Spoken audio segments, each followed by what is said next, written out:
Lisa, let's make sure we're thorough this time, all right? We'll be away for 6 days on this trip. Okay, I've got plenty of time to clean thoroughly. Looks like I can get some good housework practice. I'll go for it, Lisa replied. She understood the importance of the task. I will make sure to clean thoroughly, she promised. Several days later, confusion struck. Hey, what's going on? We can't get into the house, exclaimed Lisa's husband.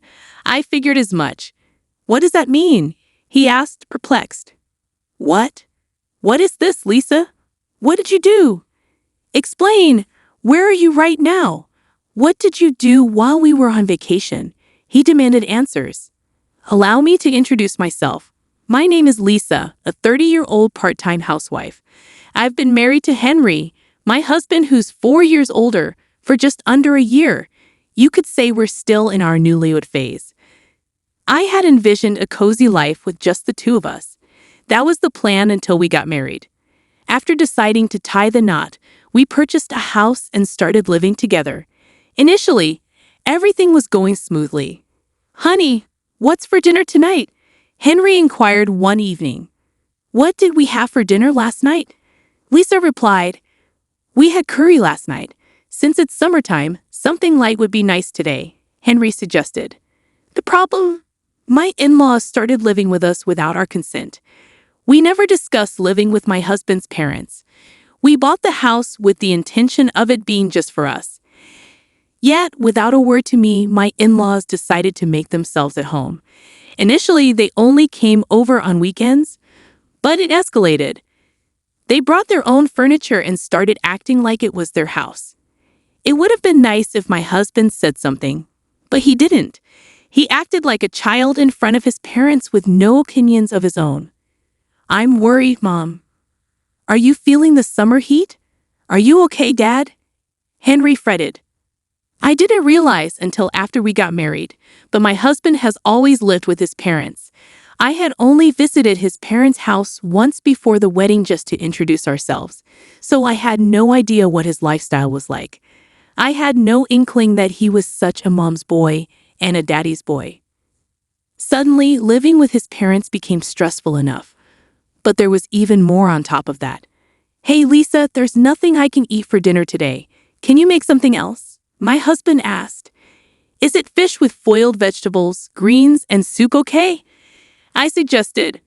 I'm not in the mood for fish. I wanted meat today, he replied.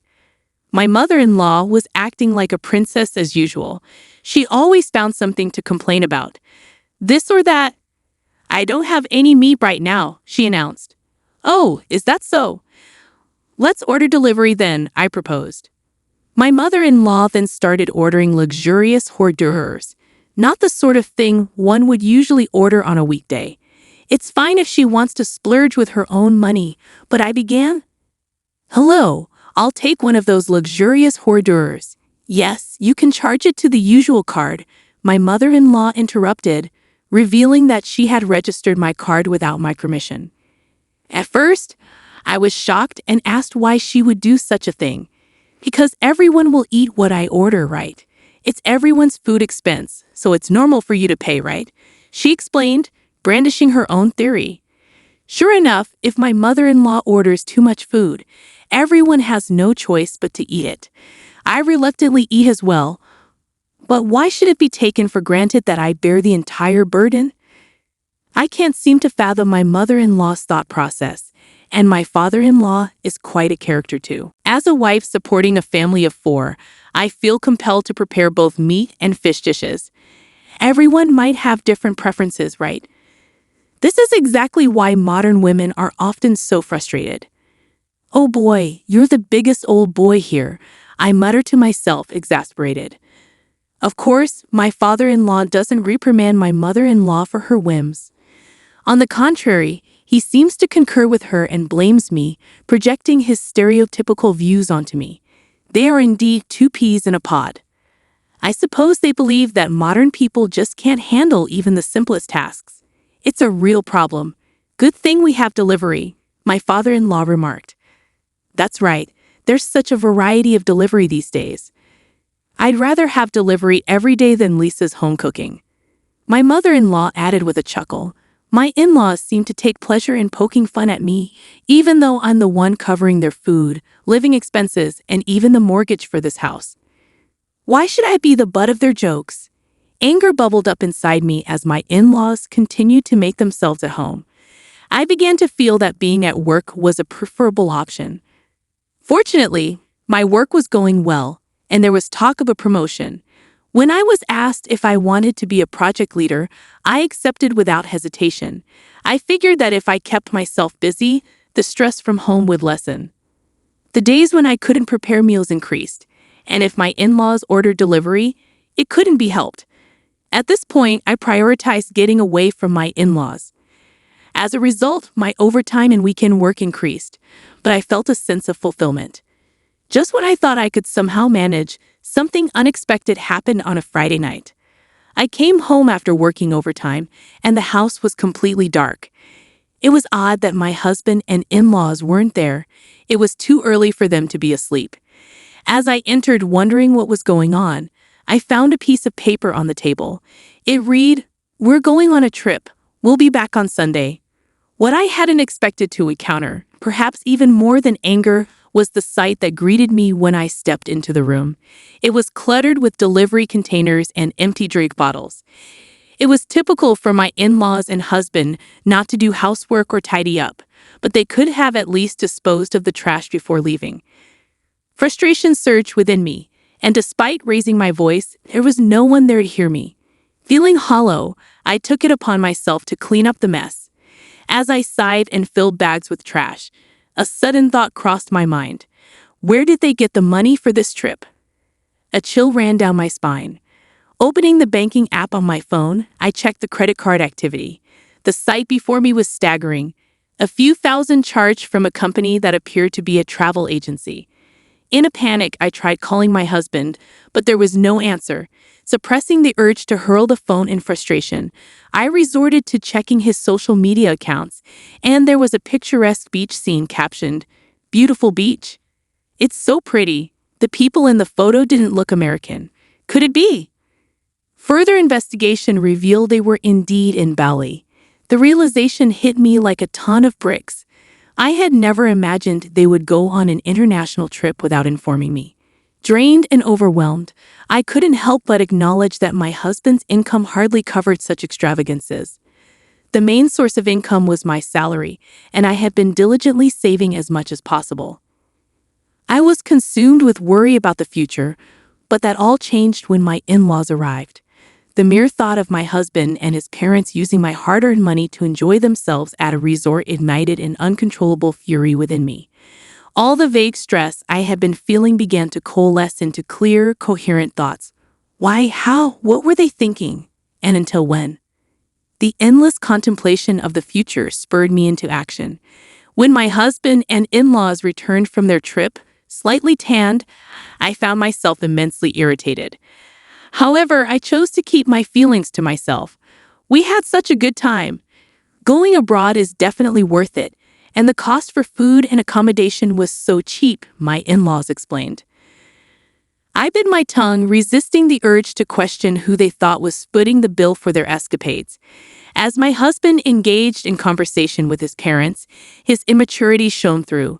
Begging for a summer vacation trip at the age of 35, he seemed like a child. Witnessing this behavior, a wave of disgust towards him surged within me. Attempting to regain my composure, I focused on preparing dinner as frustrations simmered beneath the surface. I mechanically moved my hands, then my mother-in-law's remark cut through the air like a knife. "Oh my, there's so much dust here," she commented, running her fingers over the leaves of a houseplant. "That's not good," muttered my father-in-law, casting me a fleeting glance. "I didn't take Lisa because she had housework to do, and you didn't clean. What kind of day off was that?" My husband took the opportunity to criticize me, unable to hold back. "I asked again because if you had done your housework properly all the time, I would have taken you on the trip. I didn't invite you because I was thinking about you with all your housework. Aren't we all, me, Dad, and Mom, considerate?" My husband said this with a straight face. "Thanks for your thoughtfulness," I replied, suppressing my anger. My face twitched, and I turned my back, pretending to take ingredients from the refrigerator. "Are you out of your mind?" I shouted inwardly. I couldn't believe it. Leaving the house messy, taking a vacation with my money, and then coming back to say that. The amount of money spent on the credit card, which I checked while my husband and in-laws were traveling, made me even angrier. Did they go to a spa or a really nice restaurant? Even for Bali, where the cost for food and stay is relatively low, large payments were constantly added. How much have they spent without my consent so far? I couldn't help but think about it. $10,000? $100,000? I calculated in my head. Yeah, a couple $1,000s isn't impossible, and considering that they've taken over this entire house, I could estimate even higher. I was totally set up. Once they got a taste of traveling with my money, my husband and in-laws started going on trips more frequently. My card was being used as a matter of course, but I didn't interfere. For several months, I silently observed the foolish acts of my husband and in-laws. Then one day, my mother-in-law said, "We're going to Hawaii. Could you please increase the credit card limit?" "Sure, I understand," I answered. My mother-in-law was completely looking down on me. Did she think I'm some soldier who does whatever she says? Shouldn't you buy a new swimsuit? In her ridiculous age, she's flipping through a swimsuit brochure, looking excited. Well, she's going to use my money anyway. Just you wait. I cleared it. My cheerful mother-in-law was so engrossed in the brochure she didn't even notice. The day my husband and in-laws left for Hawaii, the room was the messiest it had ever been. My husband and in-laws were apparently heading to the airport soon, and they were busily checking their luggage. As usual, they seemed to have no intention of cleaning up the room. "Oh, Lisa, make sure you do it right this time," my mother-in-law told me. "It's a long trip this time, 6 days. Plenty of time to practice your household chores." "Good luck, Lisa," my father-in-law added cluelessly. What is he talking about? Seeing it was about time, all three of them started to rush. They're chatting and leaving, looking genuinely excited. "Understood. I'll make sure to clean thoroughly," I said, though they probably didn't hear me due to their chatter. 6 days later, the day my husband and in-laws were to return home, I was gazing at the night view. Even though it was a weekday, I had taken a rare paid day off and was enjoying a drink in a lavish hotel. My husband calls. I let out a sigh, leave my seat, and answer the call. "Hello? What the hell is going on?" "I can't get into the house." My husband sounds quite panicked. "I thought as much," I said calmly. "What do you mean? What's happening?" My husband asked frantically. "It's not surprising you're freaking out after all. The house is vacant. There should be a for sale sign at the entrance, and not a single piece of furniture should be visible from the windows," I remarked. "Lisa, what have you done?" My husband demanded, his voice rising. "Where are you? What did you do while we were away?" I could hear my mother-in-law and father-in-law yelling in the background. "I cleaned up just as ordered," I answered nonchalant. "Well, as all three of you were left stunned," I decided to explain. "I went ahead and put the house up for sale, the land too. It's completely clean now, nothing's left inside," I said. "You foolish woman," my father-in-law yelled. "What foolish thing have I done? Who's been doing foolish things, I wonder? You all sure had a great time using your daughter and money and living it up," I retorted. "Lisa, don't be mean, quickly change it back. What are we supposed to do? You'll also be in trouble without a place to live, right?" My husband pleaded, his voice almost teary. "I won't have a problem. The house was bought by me in the first place, and all I did was sell it. I've decided on my new place to live." Yes, the house was purchased with my considerable income. Of course, it's under my name. It was a house to which my husband had no rights. I explained firmly. "How could you? It was our home. How could you sell it without permission?" My mother-in-law exclaimed. "Please save your sleep talking for when you're asleep. It was never your home to begin with. You were just freeloading, right? Parasiting off me, right?" I countered sharply. "I've made up my mind. I can't continue like this, losing everything. I need to exterminate and rid myself of these harmful pests, I declared. How dare you speak to Mom like that? My husband's words were met with my swift retort, you're the pest. I want a divorce. I'm going to demand my money back, which you've recklessly spent. I've already consulted with my attorney. Before I could relay the amount, I heard a loud clatter on the other end. It seemed that my husband, in shock, had dropped the phone. What happened, Henry? What's wrong? The voices of my mother-in-law and father-in-law echoed clearly, worry for their son. Oh, Dad, my husband started crying like a child through the phone. I could only pull back in disbelief, knowing that any further conversation would be futile. I hung up the phone and sat back down, sighing. It had become second nature to me, but today was different. It was a sigh of relief. At last, I had finally cleaned house. Good job, I toasted to myself, sipping champagne. My husband and in-laws seemed to have no choice but to return to their family home. Well, they had nowhere else to go after all. During the months from my decision to divorce until I actually brought it up, I found out that their home had turned into a hoarder's paradise. When I visited to introduce myself before marriage, the place didn't seem so disheveled. They must have hired professionals to temporarily tidy it up. Their house had a long-standing reputation in the neighborhood as a hoarder home. Perhaps a messy house suited my messy husband and in-laws more than a clean one. Though my husband was reluctant about the divorce, he quickly accepted when confronted with my attorney, sobbing as he signed the agreement to pay me back the money they spent. It's not an amount he could easily afford with his salary, but it's only fair since he was the one who created the situation, recklessly indulging with other people's money. And so, I managed to completely sever ties with my troublesome family. However, I must regret the fact that I married such a man in the first place. Before we got married, I somehow managed to spin his troublesome traits in a positive light, finding him charming and laid back despite his flaws. Maybe I was too desperate as I approached my 30s. While occasionally venting about this to my colleagues, I go about my daily work.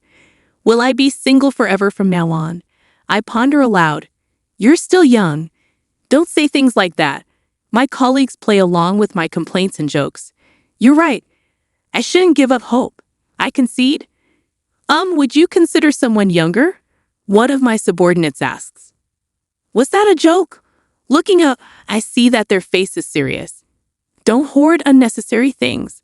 Cleaning is important, but maybe, just maybe, I don't need to give up hope. I realized. These days, I find myself pondering such things.